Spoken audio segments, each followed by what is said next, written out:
Oi, gente! Hoje nós vamos falar de ligações químicas, mais especificamente as aulas 22, 23 e 24. Primeiramente, o que é uma ligação química? Ligação química é a união entre dois átomos para promover a estabilidade deles, porque em seu estado fundamental, nem todos os átomos são estáveis. E como que acontece essa estabilidade? Seguindo a teoria do octeto. Os átomos fazem ligações químicas para ficar com o número de elétrons na camada de valência igual ao dos gases nobres. 8 elétrons para quase todos eles, com a exceção do hélio, que só tem 2 elétrons na camada de valência, porque ele só tem a camada K, que suporta apenas 2 elétrons. Bom, entrando no conteúdo de ligação iônica propriamente dito. Bom, ligação iônica remete a íons. Íons são aquelas partículas carregadas, positiva ou negativamente. Bom, se uma união ocorre por íons, ela vai ocorrer por atração desses íons. Então, obrigatoriamente, teremos um íon positivo atraindo um íon negativo e formando a interação que chama-se ligação iônica. Bom, a ligação iônica ela vai ocorrer sempre entre um metal e um não metal. Então, para isso, vocês precisam ter bem fixado os conteúdos das aulas anteriores referentes à tabela periódica e classificação dos elementos. Bom, vamos verificar esse esquema. A formação ocorre por atração eletrostática entre íons de cargas opostas, como eu mencionei agora há pouco. Um metal que tem uma baixa energia de ionização e uma baixa afinidade eletrônica, com um não metal que tem alta energia de ionização e alta afinidade eletrônica. O metal, ele vira um cátion, então ele tende a perder elétrons. O não metal, ele é um ânion, então ele tende a ganhar elétrons. Então, a ligação iônica vai ocorrer por transferência de elétrons. O metal vai transferir o elétron ou os elétrons para o ametal, tá? Então, como ocorre a determinação da fórmula dessa molécula, dessa substância, que é chamada de fórmula iônica? Bom, um metal genérico A vai perder elétrons e assumir uma configuração A+, né? Aí no esquema tá até AX+, porque X pode ser um número variado de elétrons. E o B, que é o não metal, ele vai receber esses elétrons que foram, né, que saíram lá da eletrosfera do metal. Então, ele vai assumir uma configuração BY-, onde Y é a quantidade de elétrons que vieram do metal. Bom, a fórmula é estruturada como? O metal, que é o cátion, sempre vem na frente, como vocês podem ver. O A está na esquerda e o B, que é o ânion, na direita. E aí existe uma dica que fica mais fácil para montar essa molécula. Como ela funciona? A carga do seu metal A vai ser a quantidade de átomos referente ao B e vice-versa. A carga do B vai ser referente à quantidade de átomos do seu íon A, tá? Então, nada mais é do que um cruzamento de números, tá? Carga do A, número de átomos do B. Carga do B, número de átomos do A. Por quê? Toda molécula estável, né, ela tem carga zero. Então, se a gente fizer um cálculo de somatório de cargas para cada uma delas, cargas positivas e cargas negativas, a gente vai chegar num total de zero. Por isso, nós cruzamos essas cargas em quantidades de átomos, tá? Seguindo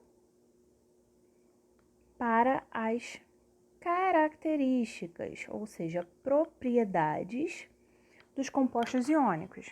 As propriedades também são muito importantes que nós analisemos. Os compostos iônicos, eles são sólidos, rígidos, em temperatura ambiente e em pressão ambiente, tá? Ou seja, os seus pontos de fusão e pontos de ebulição são elevados.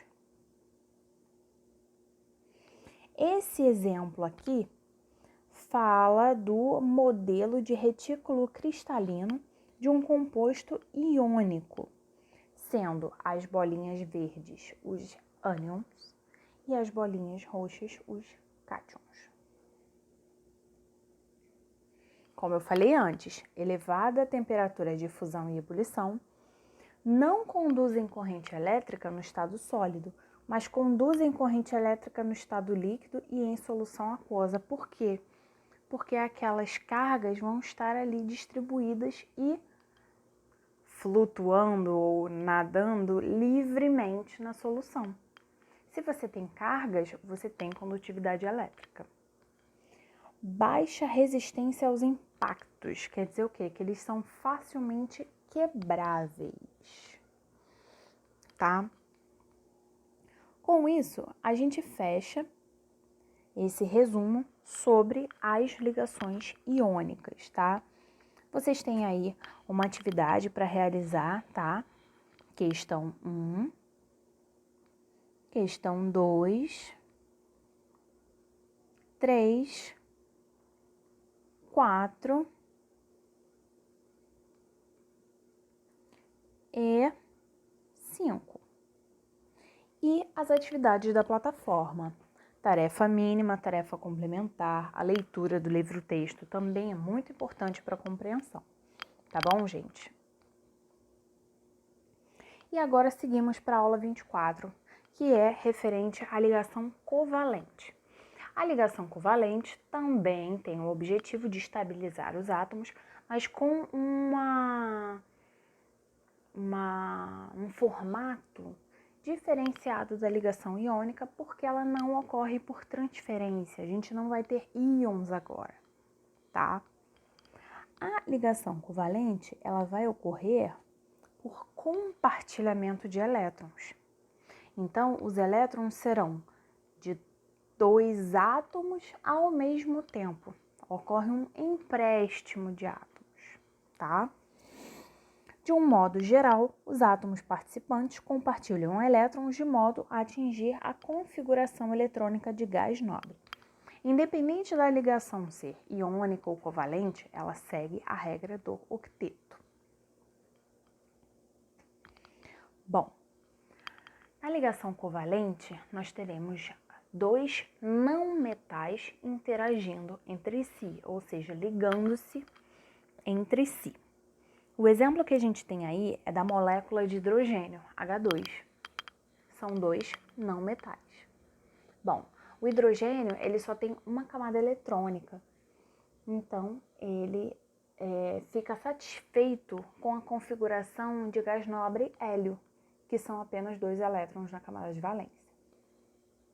Sendo assim, há um compartilhamento do único elétron que um átomo de hidrogênio tem com o único elétron do átomo de outro hidrogênio. Eles vão compartilhar esse único elétron de cada um entre si e ficarão, cada um deles, com correspondente a 2 elétrons. E assim é formada a molécula de gás hidrogênio, H2. Essa é a forma mais simples de ligação covalente, tá? Existem outras formas um pouquinho mais complexas que nós veremos mais adiante, tá? Bom, a representação para fórmula de ligação covalente já é um pouco mais complexa do que da ligação iônica, porque nós temos a fórmula eletrônica, que também é chamada de fórmula de Lewis, a fórmula estrutural e a fórmula molecular. A fórmula molecular é aquela que a gente conhece, né? Que a gente só representa o símbolo do elemento e a quantidade de átomos que tem naquela substância. A fórmula estrutural, você representa os símbolos dos átomos ligados por um traço. Esse traço representa a ligação, tá? E na fórmula eletrônica, nós representamos todos os elétrons que existem na camada de valência daquele átomo, tá? Nesse exemplo, nós temos a molécula de gás cloro. O cloro é um gás na temperatura ambiente, tá, gente? Aquela substância cloro, aquele líquido, né, que muita gente vende por aí, até faz em casa, aquilo não é o cloro Cl2. É uma outra coisa que está misturada ali, tá? Mas que a gente chama de cloro usualmente. Mas o cloro puro, ele é um gás.